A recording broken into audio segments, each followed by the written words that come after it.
ರಾಹುಲ್ ಗಾಂಧಿ ನೇತೃತ್ವದ ಭಾರತ್ ಜೋಡೋ ಪಾದಯಾತ್ರೆ ನಾಳೆ ರಾಜ್ಯಕ್ಕೆ ಆಗಮಿಸಲಿದೆ.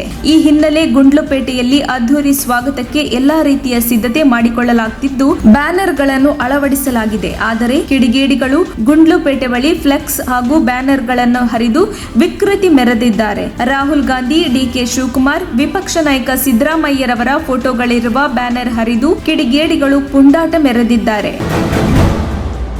ಪಿಎಫ್ಐ ಈಗ ಬ್ಯಾನ್ ಆದ ಸಂಘಟನೆ. ಆ ಸಂಘಟನೆ ಹೆಸರಲ್ಲಿ ಗುರುತಿಸಿಕೊಂಡರೆ ಅಂತವರ ಮೇಲೆ ಕಾನೂನು ಕ್ರಮ ಗ್ಯಾರಂಟಿ ಎಂದು ಗೃಹ ಸಚಿವ ಆರಗ ಜ್ಞಾನೇಂದ್ರ ಎಚ್ಚರಿಕೆ ನೀಡಿದ್ದಾರೆ. ಬೆಂಗಳೂರಿನಲ್ಲಿ ಮಾತನಾಡಿದವರು, ಕೇಂದ್ರ ಸರ್ಕಾರ ಸೂಚಿಸಿದಂತೆ ರಾಜ್ಯ ಸರ್ಕಾರ ಕ್ರಮ ತೆಗೆದುಕೊಳ್ಳುತ್ತದೆ. ಈಗಾಗಲೇ ರಾಜ್ಯಗಳಿಗೆ ಕೇಂದ್ರ ಅಧಿಕಾರ ಕೊಟ್ಟಿದೆ. ರಾಜ್ಯಕ್ಕೆ ಅಧಿಕಾರ ಕೊಟ್ಟಿರುವ ಹಿನ್ನೆಲೆಯಲ್ಲಿ ಮುಂದಿನ ಪ್ರಕ್ರಿಯೆ ನಾವು ಮಾಡುತ್ತೇವೆ ಎಂದರು. ಮಾಜಿ ಸಿಎಂ ಸಿದ್ದರಾಮಯ್ಯರಿಗೆ ಏನು ಮಾತನಾಡುತ್ತಾರೆ ಅನ್ನೋದೇ ಗೊತ್ತಾಗಲ್ಲ. ಆರ್ಎಸ್ಎಸ್ ಬ್ಯಾನ್ ಮಾಡೋ ನೆಸೆಸಿಟಿ ಇಲ್ಲ. ಅವರೇನು ದೇಶದ್ರೋಹಿ ಕೆಲಸ ಮಾಡ್ತಾರಾ ಎಂದು ಸಚಿವ ಎಸ್.ಟಿ. ಸೋಮಶೇಖರ್ ಪ್ರಶ್ನಿಸಿದ್ದಾರೆ. ಆರ್ಎಸ್ಎಸ್ ಬ್ಯಾನ್ ಮಾಡಿ ಎಂಬ ಸಿದ್ದರಾಮಯ್ಯ ಹೇಳಿಕೆ ವಿಚಾರವಾಗಿ ಮಾತನಾಡಿದವರು, ಆರ್ಎಸ್ಎಸ್ ಏನು ಕೆಲಸ ಮಾಡುತ್ತೆ, ಪಿಎಫ್ಐ ಏನು ಕೆಲಸ ಮಾಡ್ತದೆ ಅನ್ನೋದು ಎಲ್ಲರಿಗೂ ಗೊತ್ತು. ಆರ್ಎಸ್ಎಸ್ ದೇಶಭಕ್ತಿ ಕೆಲಸ ಮಾಡುತ್ತೆ, ಪಿಎಫ್ಐ ದೇಶದ್ರೋಹಿ ಕೆಲಸ ಮಾಡುತ್ತೆ ಎಂದರು. ದೇಶ ಕಟ್ಟುವ ಕಾರ್ಯ ಭಾರತದುದ್ದಕ್ಕೂ ಆಗಬೇಕೆಂದು ಬಯಸುವುದು ಆರ್ಎಸ್ಎಸ್. ಭಾರತವಾಗಿ ಉಳಿಯಬೇಕೆಂದು ಬಯಸುವುದು ಆರ್ಎಸ್ಎಸ್ ಎಂದು ಬಿಜೆಪಿ ರಾಷ್ಟ್ರೀಯ ಪ್ರಧಾನ ಕಾರ್ಯದರ್ಶಿ ಸಿ.ಟಿ. ರವಿ ಹೇಳಿದ್ದಾರೆ. ಬೇಲೂರು ಪಟ್ಟಣದಲ್ಲಿ ಸುದ್ದಿಗಾರರೊಂದಿಗೆ ಮಾತನಾಡಿದವರು, ದೇಶಭಕ್ತನ ಜೊತೆ ದೇಶದ್ರೋಹಿಯನ್ನು ಹೋಲಿಸುವುದು ಅಕ್ಷಮ್ಯ ಅಪರಾಧ. ಆರ್ಎಸ್ಎಸ್ ಒಂದು ದೇಶಭಕ್ತ ಸಂಘಟನೆ ಎಂದರು.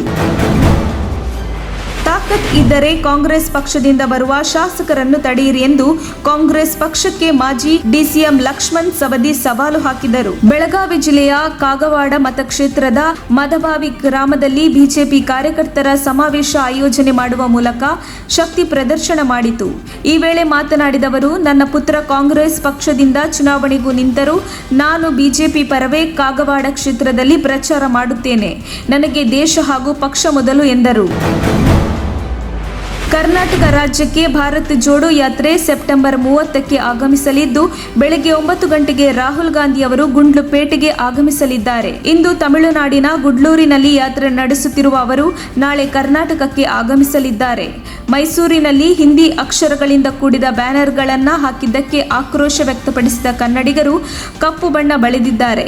ಮೈಸೂರು ಗುಂಡ್ಲುಪೇಟೆ ರಸ್ತೆ ಹಾಗೂ ನಂಜನಗೂಡು ಬಳಿ ಮಸಿ ಬಳಿಯಲಾಗಿದ್ದು, ಹಿಂದಿ ಅಕ್ಷರಗಳಿಗೆ ಮಸಿ ಬಳಿದು ಕನ್ನಡ ಬಳಸಿ ಎಂದು ಬ್ಯಾನರ್ನಲ್ಲಿ ಬರೆದು ಹಾಕಿದ್ದಾರೆ. ನಮಗೆ ಮಾನಸಿಕವಾಗಿ ಹಿಂಸೆಯಾಗುತ್ತಿದೆ. ಕೇಂದ್ರ ಸರ್ಕಾರ ನಮ್ಮನ್ನು ಬಹಳ ಪ್ರೀತಿ ಮಾಡುತ್ತಿದೆ. ಯಾರ ಮೇಲೆ ಜಾಸ್ತಿ ಪ್ರೀತಿ ಇರುತ್ತೋ ಅವರ ಮೇಲೆ ರೈಡ್ ಮಾಡ್ತಾರೆ ಎಂದು ಸಿಬಿಐ ದಾಳಿ ಕುರಿತು ಕೆಪಿಸಿಸಿ ಅಧ್ಯಕ್ಷ ಡಿಕೆ ಶಿವಕುಮಾರ್ ಅಸಮಾಧಾನ ವ್ಯಕ್ತಪಡಿಸಿದ್ದಾರೆ. ಕನಕಪುರ ದೊಡ್ಡ ಆಳಹಳ್ಳಿ ಮನೆಯಲ್ಲಿ ಪರಿಶೀಲನೆ ನಡೆಸಿದ್ದಾರೆ. ನನ್ನ ಮೇಲೆ ಇರುವ ಪ್ರಕರಣಗಳನ್ನು ಸ್ಪೀಕರ್ ತನಿಖೆಗೆ ಕೊಟ್ಟಿದ್ದಾರೆ. ನಾನು ತನಿಖೆಗೆ ಸಹಕರಿಸುತ್ತೇನೆ, ಸಮಯ ಕೊಡಿ ಎಂದಿದ್ದೇನೆ ಎಂದರು. ಇತ್ತೀಚೆಗೆ ವಿಪಕ್ಷ ನಾಯಕ ಸಿದ್ದರಾಮಯ್ಯ ಅವರು ತಾಳ್ಮೆ ಕಳೆದುಕೊಂಡು ಹುಚ್ಚುಚ್ಚರಾಗಿ ಮಾತನಾಡುತ್ತಿದ್ದಾರೆ ಎಂದು ಮಾಜಿ ಮುಖ್ಯಮಂತ್ರಿ ಯಡಿಯೂರಪ್ಪ ಅವರು ವಾಗ್ದಾಳಿ ನಡೆಸಿದ್ದಾರೆ. ಆರ್ಎಸ್ಎಸ್ ಅನ್ನು ಬ್ಯಾನ್ ಮಾಡಬೇಕು ಎಂಬ ಸಿದ್ದರಾಮಯ್ಯ ಹೇಳಿಕೆಗೆ ಆಕ್ರೋಶ ವ್ಯಕ್ತಪಡಿಸಿದ ಅವರು, ಸಿದ್ದರಾಮಯ್ಯಗೆ ತಲೆ ಕೆಟ್ಟಿದೆ. ಅವರು ಆರ್ಎಸ್ಎಸ್ ಬಗ್ಗೆ ಹಗುರವಾಗಿ ಮಾತನಾಡುವುದನ್ನು ಬಿಡಬೇಕು ಎಂದರು.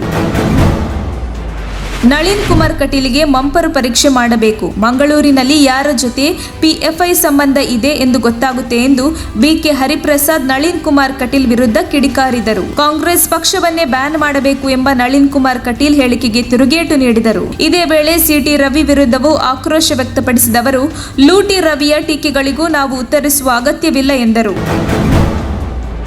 ಸರ್ಕಾರದ ಆದೇಶ ಇಲ್ಲದಿದ್ದರೂ ಪ್ರವಾದಿ ಪೈಗಂಬರರ ಕುರಿತು ಪ್ರಬಂಧ ಸ್ಪರ್ಧೆ ನಡೆಸಿದ ಗದಗ ತಾಲೂಕಿನ ನಾಗಾವಿ ಗ್ರಾಮದ ಸರ್ಕಾರಿ ಪ್ರೌಢಶಾಲಾ ಮುಖ್ಯ ಶಿಕ್ಷಕ ಅಬ್ದುಲ್ ಮುನಾಬ್ ಬಿಜಾಪುರ ಅವರನ್ನು ಅಮಾನತುಗೊಳಿಸಿ ಆದೇಶಿಸಲಾಗಿದೆ. ಶಾಲೆಯ 43 ವಿದ್ಯಾರ್ಥಿಗಳಿಗೆ ಮೊಹಮ್ಮದ್ ಎಲ್ಲರಿಗಾಗಿ ಹಾಗೂ ಅಂತಿಮ ಪ್ರವಾದಿ ಮೊಹಮ್ಮದ್ ಎಂಬ ಪುಸ್ತಕವನ್ನು ವಿತರಿಸಿ ಶಿಕ್ಷಣ ಇಲಾಖೆ ಮತ್ತು ಶಾಲೆಯ ಶಿಕ್ಷಕರಿಗೂ ಮಾಹಿತಿ ನೀಡದೆ ಅಬ್ದುಲ್ ಮುನಾಫ್ ಪ್ರಬಂಧ ಸ್ಪರ್ಧೆ ನಡೆಸಿದ್ದು, ವಿದ್ಯಾರ್ಥಿಗಳಿಗೆ ಬಹುಮಾನ ನೀಡುವುದಾಗಿಯೂ ಹೇಳಿದ್ದರು ಎನ್ನಲಾಗಿದೆ.